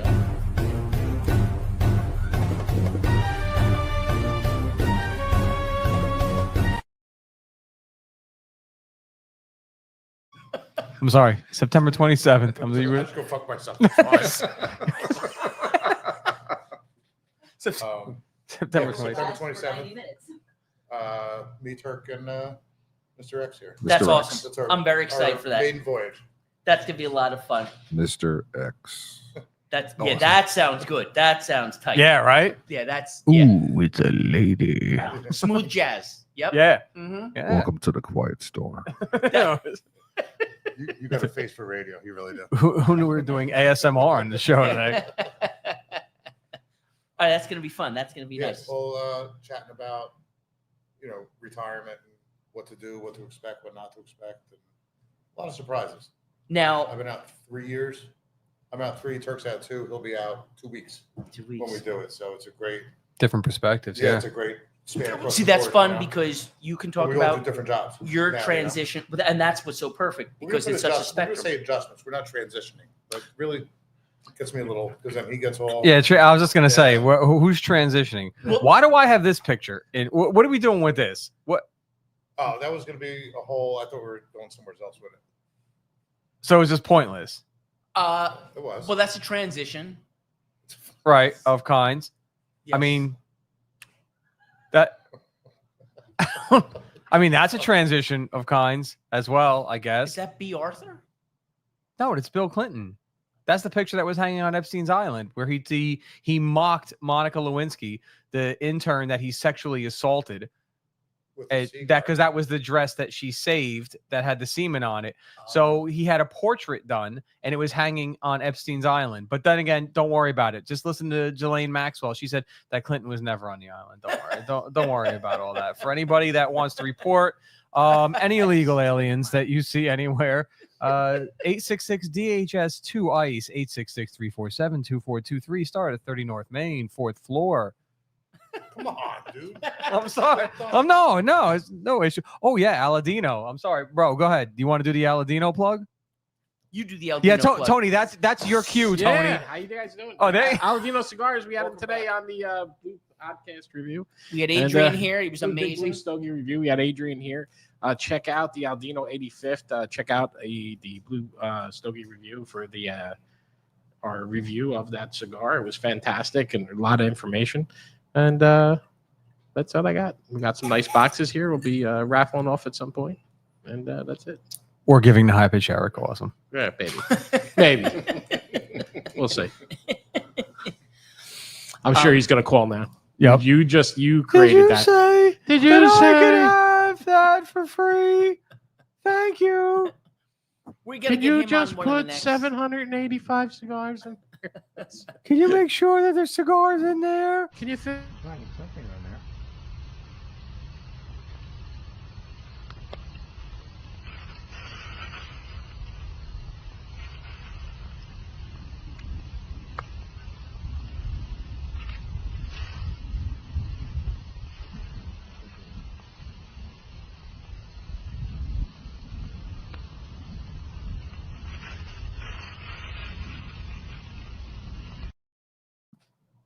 I think that fox was dyslexic. They do. have No, learning there's nothing wrong disabilities with as that. well. Let's take that back. I don't know. He was confused. He had a lot going on. He had a lot on his mind. I could tell just by looking. I've been there myself. Today or in general? All the time. 365, 24/7. All right, so we got your show coming up. I'm very excited for that. Mr. X, you're a natural at this. You're going to absolutely love this. It's going to be so much fun to have you where they can see you too. I appreciate it. I'm looking forward to it. Is this your pen? It's not. I don't know where that came from, but it's a leaker. It's a gusher. There's a category for that on X videos. No, they have that. You can Google it. Is that the gusher, the cum tree? Yo. I don't have the picture of the cum tree anymore. We had that. We covered that one too. Yeah, that one we had. What else we got? So I got an exciting event coming up. I'm going to be performing for the Spotswood PBA Local 225 in Middlesex County Sheriff's Department, November 1st, 2025. It'll be myself, Shay Farrell, who's absolutely hysterical, and Johnny Lampert, who's amazing. Tickets are available. Yeah, see that shit? I run my mouth like a sick duck's ass, and I actually do okay for it. Wait, say it again? I run my mouth like a sick duck's ass. Yep, that's it. Diarrhea of the mouth. Ducks. Tickets are $85 a ticket. It's an awesome event. Spotswood PBA does such a great job. There's such a great group of guys and gal. They got a really good PBA, really strong local, very supportive of each other, and they have some political challenges in town with their local politics, but they rise above it. And I've done this the last couple of years. It's a really fun event. Great energy all the way around. Doing stand-up comedy is tough because you get a room where they either love you or hate you, and it's tough to find something in between. But here, they're so good for their PD. It's a really fun event, and these guys and gal put on such a great job. Such a great show, so much fun. The comedians are always great, and I do a bunch of cop and teacher humor, which makes it kind of fun. It's fun with the room. Shay Farrell does the best crowd work of anyone I've ever worked with, and Johnny Lampert's great. He's got great material. So where's that? That's at Spotswood, in Spotswood, New Jersey, at their Knights of Columbus, which is going to be fun. The details for that, if you want tickets in advance, are on the flyer. Otherwise, you can go to Spotswood headquarters to get your tickets, or from a local PBA there in Spotswood or the Middlesex County Sheriff's Department. It's going to be a great event. They have a new venue this year, which is bigger, so it's going to be a good time. I'm really excited for that. It's going to be a lot of fun. You get stage fright? Are you scared? I just get up there and run. Yeah. Are you scared, child? It's a stream of consciousness with me. I have a 5-hour energy. We could sing a song till your mama gets home. Campy, what's the date? November 1st, 2025. It's gonna be a great time. A lot of fun. Tickets available, and I'll help you out with tickets if you need at some point. But it's a really, really fun event. But what does that mean? Help out with tickets? Meaning how to order them, because there's details on the flyer, which is up there. But the print's kind of small, and I can't read it right now because I'm almost 50 years old, and that's pretty small. That almost looks like me on the flyer. I don't think it is, but it looks pretty good. It's actually much more flattering than I am. Yeah. Well, it's got skinny jeans on, so. Yeah. Weird hips. Yeah. And a beard, which you don't have. Are you even capable of growing a beard? No. Pork chops. I had. What was that? I had a season. Sorry.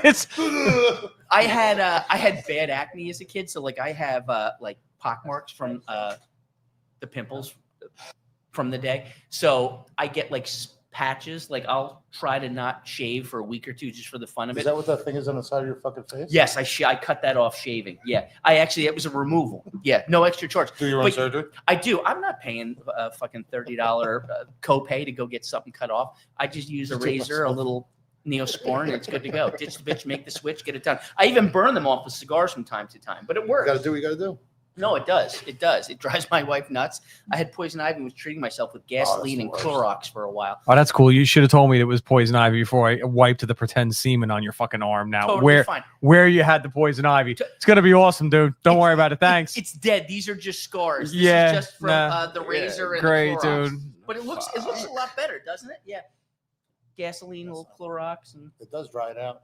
It looks like I got attacked by a raccoon. Do you have any raccoon videos up there? Oh, well, we got plenty of raccoon videos. Don't worry about that. No, we're not touching it. Dan, you have any plugs by any chance? Is it for ICE by any chance? 866-DHS2 ICE. I mean, you could really contribute. The guys left already, so you can't. Oh, they left already. Never mind. ICE. Next Oh, boy. If anybody's looking to impound a Corvette that is illegally parked, here's a location. So the show it's September 27th. You said September 27th. What did it say? 1 o'clock or 1:30 Okay. or something like that. So Okay. the Three Stooges should be good. Oh, is he having a stroke? What is happening? Are you all right, bro? Accident. I knocked the lighter over. Are you okay? I'm fine. How are you? I'm good. Can't be if I can plug Eddie Gray's. Oh, please, yes. Yes, Eddie Gray's photo shoot. Eddie was now retired, 31 years, Port Authority Police. Am I allowed to go? No. Dan ruined 9/11 more than Thanks a lot, bin Laden. Osama bin Laden. Yeah. So all right. So 19 years, Eddie and his crew have been taking professional grade photos. They are free. They take them for free. They supply them to the departments for free. EMS, fire, police apparatus. It is at Liberty State Park. Obviously September 11th at night. Anybody interested in sending apparatus down, all the contact info is on the flyer there. Again, it's a great event. New York City skyline in the background. It is absolutely a frameable photo, as you can see. And like I said, it's amazing these guys have been doing this for free for all these years. And they have a ton of apparatus. It's first come, first serve. So please make sure if you are interested in sending any of your apparatus down, email ASAP. They will stage you. The FOP sends down their canteen trailer and they set up. I'm trying to shake Tony down now to set up some kind of a cigar situation there. Oh, no smoking there. Oh, so stop no it. Smoking. We don't meet That's anger where- with that's- anger, or we don't meet energy with energy. What was the saying you said? One day we're gonna have to get. Well, no, I don't know if we can put the drone video. Oh. Do you want to? Bro. Can we tell Do you that want story without the video? Do you? You need the video. The statute of limitations is over. No, you know what? No, save that for your first show on the 27th. We're gonna lead with that story. The short of it is, Angry Dan put a drone up, and let's just say it got better camera angles than some of like the helicopters that take pictures around the Statue of Liberty. Right around the Statue of Liberty. Yeah, like it was almost in the windows. You know, we were getting alerts on the screen that you are in federal airspace. Restricted area. Yeah, Exit restricted immediately. area. Yeah, and we expected it to be like We lost the drone. We lost it for 10 minutes. Yeah, But then we gone, were what? gone. We thought it was just gone, Yeah, and it then all of a was sudden, November. just because he hit, you know, how I guess with drones you hit Bring home, home. We turn home. yeah, and it was just not coming back, and then all of a sudden, 10 minutes later, it was oh, there, shit. came back. Yeah, now we Would it be possible to have the vet on a flatbed for the photo shoot, like with a I mean, picture? that with the how lights great being- would that be? I mean, honestly, yeah. with caution tape wrapped around the vet, like a police crime scene. I'm sure Eddie could handle that. All right, so you hit your plugs, you hit your plugs, you hit your plugs. Do we have any other more plugs by any chance? Yes, 2. If possible, my next show, Campus Crew Choir Practice, will be September 20th. I'm going to have Jimmy Ramsey on, retired Shrewsbury cop, who also has Bless you. private investigation agency, which is outstanding, very fun. He's got a lot to talk about there and a lot of the work that he does in retirement, which is cool. He's got some really fun stories from being on the job, so that'll be great. And Line of Duty cigars, of course. Hola, Cano. Hello.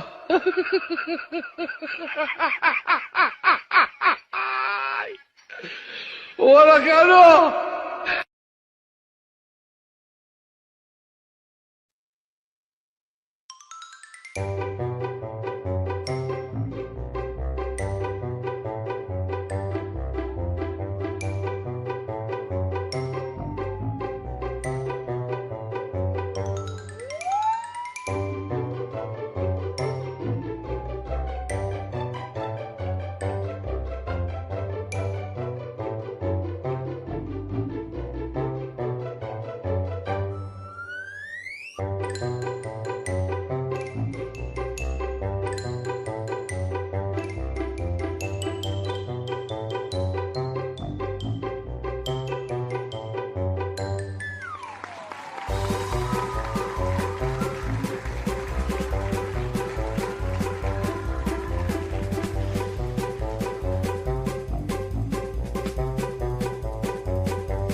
Bye.